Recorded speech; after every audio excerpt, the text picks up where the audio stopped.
Assalamualaikum warahmatullahi wabarakatuh.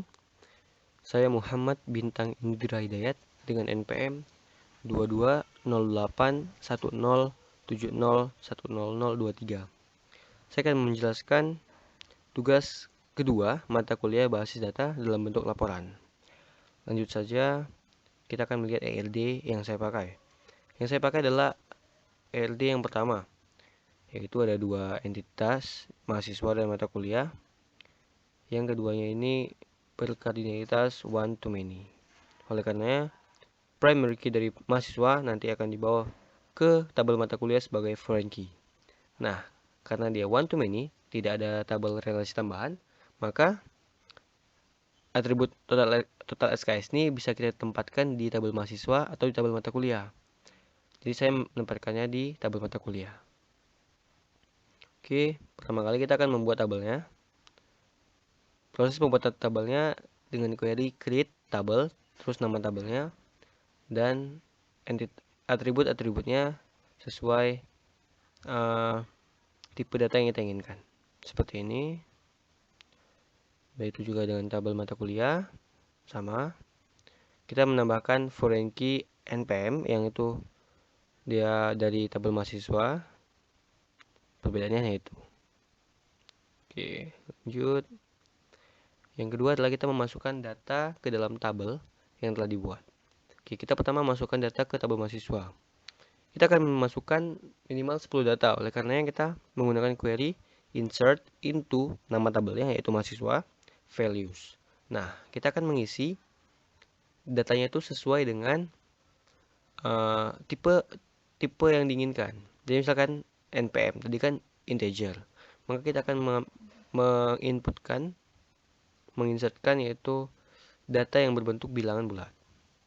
Kemudian nama depan kita buat varchar.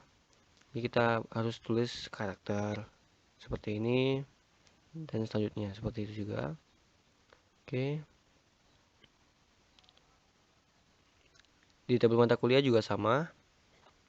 Nah, di tabel mata kuliah kan nanti ada foreign key NPM. Jadi kita juga harus mengisinya seperti ini. Lanjut, kita ke mengubah data yang ada pada tabel. Jadi untuk mengubah data itu menggunakan query update nama tabel, set, nama kolom yang ingin kita ubah, terus isi yang ingin kita ubah. Jadi pertama kita akan mengupdate di tabel mata kuliah. Kita akan mengupdate pada tabel mata kuliah di kolom nama MK. Kita akan mengganti dengan pengantar biologi, di mana nama MK itu satu record dengan kode MK bernomor 108. Jadi hasilnya akan begini, pengantar biologi di kode MK 108. Kemudian kita akan mengubah data pada tabel mahasiswa. Sama juga seperti yang di atas. Kita mengupdate pada tabel mahasiswa. Kita akan mengubah nama depan pada kolom nama depan dengan isi Muhammad, di mana NPM-nya itu, di mana dia satu record dengan NPM 1070100026, yaitu yang ini. Yang awalnya jadi Ahmad akan berubah menjadi Muhammad. Itulah cara untuk mengupdate tabel yang telah kita buat. Lanjut ke menghapus data dengan menggunakan query delete. Nah, dalam melakukan penghapusan data pada data yang berrelasi, kita harus menghapus data dari tabel yang bergantung pada tabel lain terlebih dahulu. Jadi misalnya kita mau hapus di tabel mahasiswa, maka kita harus menghapus data tersebut di tabel mata kuliah dulu. Jadi kita pertama menghapus data pada tabel mata kuliah nih. Kita gunakan query delete from tabelnya, yaitu tabel mata kuliah, di mana kode MK-nya itu 102. Jadi kita akan menghapus satu record yang kode MK-nya itu 102. Jadi kan sudah tidak ada. Nah, di 102 tuh kan nanti ada NPM-nya kan, ada NPM yang diisi 102 ini kan terhapus. Jadi baru kita bisa hapus di tabel mahasiswa. Misalnya kita menghapus satu record dengan NPM tadi kan, Berarti kan tadi NPM-nya 1070100022. Kita akan menghapus NPM tersebut. Satu record yang sama dengan NPM tersebut. Delete from mahasiswa where NPM 1070100022. Kemudian kita akan menampilkan data pada tabel dengan beberapa kondisi. Yang pertama, kita akan menampilkan semua kolom. Untuk menampilkan semua kolom, kita menggunakan bintang, yaitu select bintang from nama tabelnya. Dia akan menampilkan semua data pada semua kolom di tabel mahasiswa.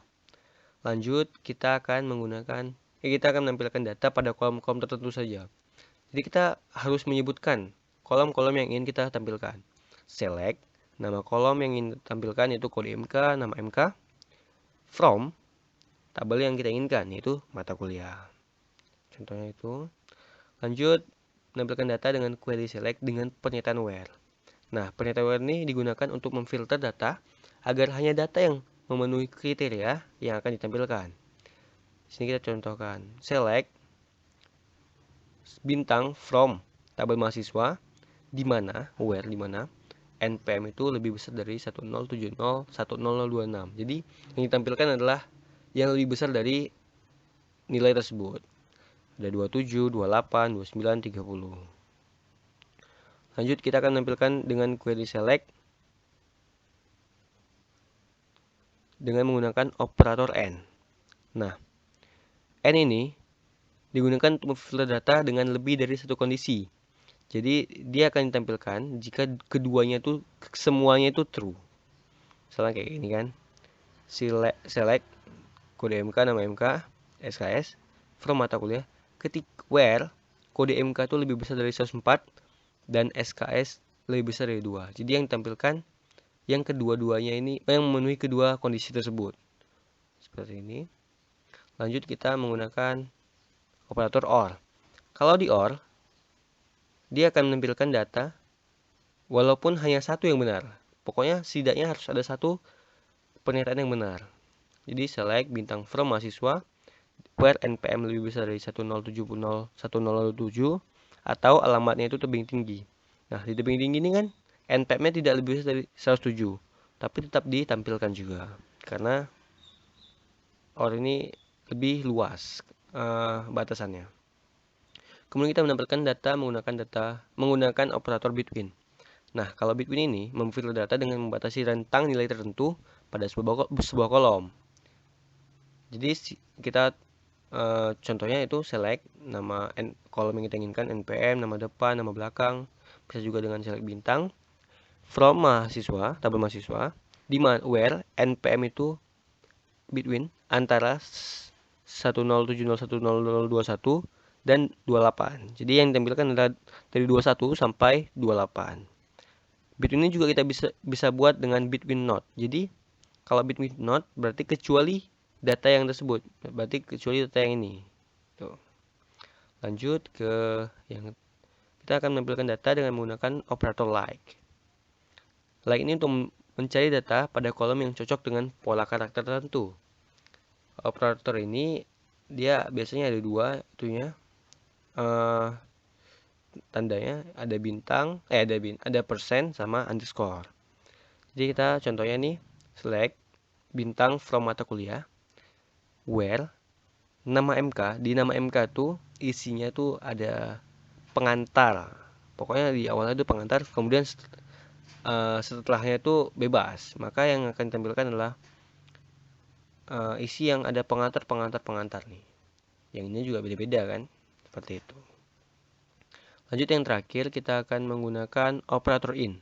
Operator in ini kita bisa menspesifikasikan banyak nilai sekaligus pada statement where. Jadi ini sebenarnya bentuk ringkas dari kondisi OR yang banyak berkali-kali. Contohnya select bintang from mahasiswa where nama depan saya gunakan not in, berarti kecualinya kan. Nama depan itu bukan Muhammad, Dian, dan Ade. Maka yang ditampilkan adalah tabel yang di nama depannya itu bukan data Muhammad, Dian, dan Ade. Jika kita tadi tidak pakai not, maka yang akan ditampilkan adalah Muhammad, Dian, Ade. Cuma 3 data. Seperti itu. Sekian penjelasan dari saya. Terima kasih. Assalamualaikum warahmatullahi wabarakatuh.